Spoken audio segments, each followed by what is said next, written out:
Rusia decreta estado de emergencia en la región de Kursk tras el avance de las tropas ucranianas. En tanto, este viernes el ejército de Ucrania confirmó haber bombardeado con éxito una base aérea militar rusa en la región de Lipetsk, que colinda con Kursk. Israel comunicó que está listo nuevamente para retomar las negociaciones para alcanzar una tregua en Gaza y anunció que enviará el 15 de agosto una delegación de negociadores al lugar que sea convenido para concluir los detalles de concreción de un acuerdo. Y en Perú entró en vigor la ley de amnistía que impedirá que se procese a cualquier persona por delitos de lesa humanidad o crímenes de guerra ocurridos antes de 2002, con lo que queda excluido el periodo del conflicto armado interno que causó más de 69.000 muertos. Bienvenidos a las noticias. Revisamos la actualización hasta ahora en France 24. Soy Francisco Velasco de la Fiori. Empezamos en Rusia, que ha declarado el estado de emergencia en su región suroccidental de Kursk, en medio de lo que los funcionarios dicen que es una incursión militar de las fuerzas ucranianas.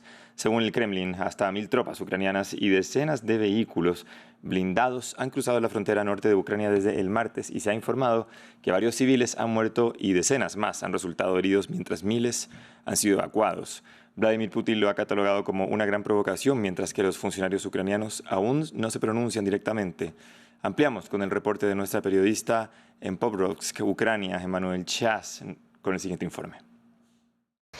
Nos adentramos en el cuarto día de esta ofensiva ucraniana en territorio ruso, a los que se suman ataques masivos, según Moscú, con drones contra varias otras regiones de Rusia, incluida Lipetsk, a casi 300 kilómetros de la frontera, donde se produjo un incendio en una base militar. Y por primera vez desde el inicio de la invasión rusa a Ucrania en 2022, Rusia declaró el estado federal de emergencia en su territorio. En el terreno de Kursk la ofensiva continúa y tenemos estos dos comentarios del lado de Kiev. Primero, Mikhailo Podolyak, el asesor de la presidencia ucraniana. Para él, la causa fundamental de cualquier escalada de esta guerra es la agresión rusa sin equívocos y el deseo de Moscú de invadir Ucrania con total impunidad. El presidente ucraniano Volodymyr Zelensky no mencionó directamente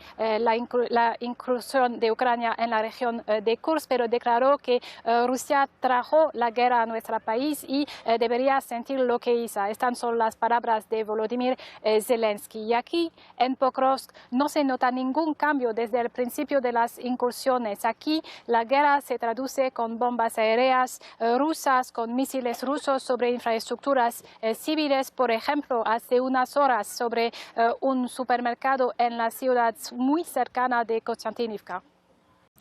Como lo mencionaba nuestra corresponsal, al menos 9 personas murieron y 35 están heridas en Konstantinivka, en Ucrania, tras un ataque ruso. El presidente Volodymyr Zelensky informó que hay personas bajo los escombros después del bombardeo a una oficina de correos y a un supermercado, mientras que las operaciones de rescate continúan. El mandatario agregó además en su cuenta de Telegram que harán todo lo posible para que el mundo siga estando con Ucrania, apoyando la defensa y salvando vidas. Y vamos ahora a la guerra en Gaza. Israel aceptó reanudar las negociaciones para lograr una tregua en el conflicto luego de que los mediadores fueran enfáticos en recalcar que no hay más tiempo que perder. Tel Aviv enviará el 15 de agosto una delegación de negociadores al lugar que sea convenido para concluir los detalles de concreción de un acuerdo, mientras que el ministro de Defensa dijo que es importante llegar rápidamente a un acuerdo de liberación de rehenes. En tanto, los desplazados en Gaza continúan siendo los más afectados. Estamos cansados de esta vida, por Dios que estamos hartos, la muerte es mejor que esto. Que los países vean nuestra situación y encuentren una solución. Estamos cansados, hemos muerto 100 veces.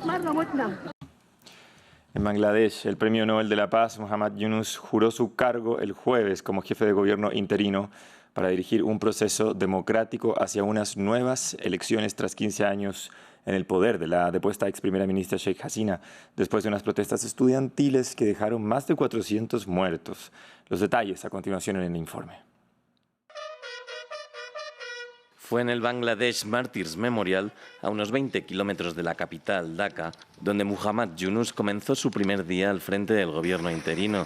Un homenaje simbólico a los muertos de la Guerra de la Independencia de 1971, al día siguiente de jurar su cargo en Dhaka. Tras meses en el exilio para eludir una condena por abusos laborales, el economista de 84 años, Premio Nobel de la Paz y pionero de la microfinanciación, tomó el jueves las riendas de un gobierno provisional, afirmando que el país vivía una segunda independencia. Reivindicó los objetivos del movimiento estudiantil, que derrocó al gobierno autoritario de Sheikh Hasina. Depositaron su confianza en mí. Ustedes y los estudiantes me llamaron y yo respondí a esa llamada. Mi llamamiento al pueblo es que, si confían en mí, se aseguren de que no haya ningún atentado en contra de nadie, en ningún lugar del país. El vecino Pakistán envió sus felicitaciones al nuevo jefe de gobierno, diciendo que quería trabajar para fortalecer la cooperación entre los dos países. El mismo mensaje llegó desde Washington el jueves por la noche. Acogemos con satisfacción los llamamientos de Muhammad Yunus para poner fin a la violencia y estamos dispuestos a colaborar con él en la búsqueda de un futuro democrático para Bangladesh. Tras 15 años al frente del gobierno, Sheikh Hasina, hija del héroe de la independencia, renunció al poder el lunes y huyó del país a la India. El movimiento de protesta estudiantil, que comenzó a mediados de julio, fue sofocado con sangre por su gobierno. Los retos a los que se enfrenta Muhammad Yunus son considerables, empezando por restaurar la calma en el país, además de la lucha contra el desempleo y la corrupción. Este viernes Japón celebró el aniversario número 79 para conmemorar el bombardeo atómico en Nagasaki. A la ceremonia no fue invitado el embajador de Israel en Japón, Gilad Cohen, lo que generó controversia y un boicot por parte de los embajadores de las naciones del grupo de los 7. Tampoco fueron invitados los representantes de Rusia y Belarus. Escuchemos declaraciones del primer ministro japonés Fumio Kishida. Es precisamente ahora que la comunidad internacional está más profundamente dividida sobre la proliferación nuclear, con las amenazas de armas nucleares de Rusia y la situación en torno a la carrera armamentista nuclear volviéndose cada vez más grave, que continuaremos haciendo un enérgico llamamiento al mundo para que Nagasaki sea el último lugar en sufrir un bombardeo atómico. Continuamos con noticias del líder independentista catalán Carles Puigdemont. Según su abogado Gonzalo Boye, Puigdemont, que reapareció este jueves en España tras 7 años lejos, ya se encuentra fuera del país en un lugar seguro. La figura política podría estar de regreso en Bélgica, aunque el jefe de la policía catalana dijo que no tiene ningún tipo de confirmación respecto de esa información. No me creo nada de lo que dicen sus allegados porque desinforman, ¿vale? No descarto que siga en Barcelona. No tengo ningún elemento objetivo para demostrar que el señor Puigdemont está en Bélgica. Lo más probable es que sea lo que él quiere hacernos creer y no trabajamos con suposiciones y menos con comentarios de partes, con intereses creados. No le puedo creer a la persona que acompaña al señor Puigdemont en su ida. Somos policías y hasta que no tengamos pruebas de que el señor Puigdemont está fuera del alcance de la jurisdicción de los Mossos d'Esquadra, seguiremos buscando y cumpliendo la orden de detención que tiene. Vamos a Perú, donde el Congreso acaba de promulgar una ley de amnistía que establece que solo se pueden imputar crímenes de guerra y lesa humanidad a violaciones cometidas después del 1 de julio de 2002, lo que beneficiaría al expresidente Alberto Fujimori. La norma ya había sido cuestionada por la Corte Interamericana de Derechos Humanos. Desde Lima, nuestro corresponsal Francisco Zacarías nos entrega más detalles. El Congreso de Perú promulgó la Ley 32107 sobre prescripción de delitos de lesa humanidad en la legislación de este país. La cuestionada norma, conocida también como Ley de Amnistía, fue oficializada por el Parlamento en el Diario Oficial El Peruano y para los organismos defensores en los derechos humanos representa una grave ofensa para las víctimas y también consideran que constituye un abierto desacato a las ordenanzas de la Corte Interamericana de Derechos Humanos que ya le había exigido al Estado peruano dejar sin efecto la aprobación de esta norma. La cuestionada ley establece que solo se puede inculpar crímenes de lesa humanidad y crímenes de guerra a hechos ocurridos después del 1 de julio de 2002, fecha en que se incorporó a este país el Estatuto de Roma de la Corte Penal Internacional. Hay que señalar que los opositores a esta ley afirman que los principales beneficiados son el expresidente Alberto Fujimori y exaltos mandos militares, quienes son acusados de cometer crímenes de lesa humanidad. Horas antes de la promulgación de esta norma, el primer ministro Alberto Adriansen dijo que no reconocen que ninguna autoridad supranacional pueda darle órdenes al Estado peruano y que entienden que no hay ningún mandato que cumplir porque afirma que todos los compromisos ya lo están cumpliendo íntegramente. En Santiago, la capital de Chile, más de 60.000 personas continúan sin luz, causando descontento y protestas. Las autoridades del país han expresado que su principal prioridad es regresarle la luz a la gente. Veamos más en el siguiente informe de Rodolfo Asomosa. Más de 60.000 personas continúan sin luz en Santiago. En la capital de Chile, la falta de suministro energético cumple más de una semana desde su inicio, en lo que representa una de las mayores crisis eléctricas en la historia del país. El temporal, que azotó hace una semana el centro y el sur del país, en el que se registraron vientos de hasta 124 kilómetros por hora, tumbó miles de árboles y postes de electricidad, causando un masivo corte de luz que en algunos barrios de Santiago ha perdurado hasta hoy, y en un cruce que viene desde hace ya varios días. El gobierno ha salido nuevamente a pronunciarse. Todas las acciones legales y más allá para hacer que las empresas cumplan, porque aquí son las empresas las únicas que pueden reponer el suministro de luz. No hay otra entidad, no es el Estado, solo son las empresas privadas las que pueden hacerlo.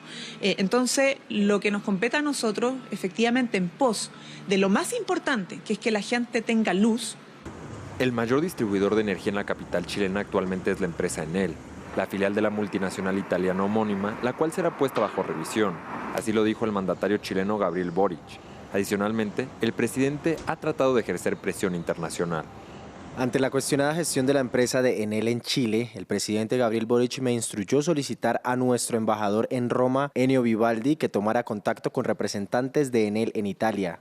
Desde el Ejecutivo chileno argumentan que es inaceptable la situación y que Enel solo está buscando la manera de escatimar gastos. El prolongado corte de la luz y las condiciones invernales han provocado que el descontento escale, causando manifestaciones en importantes sectores de la ciudad.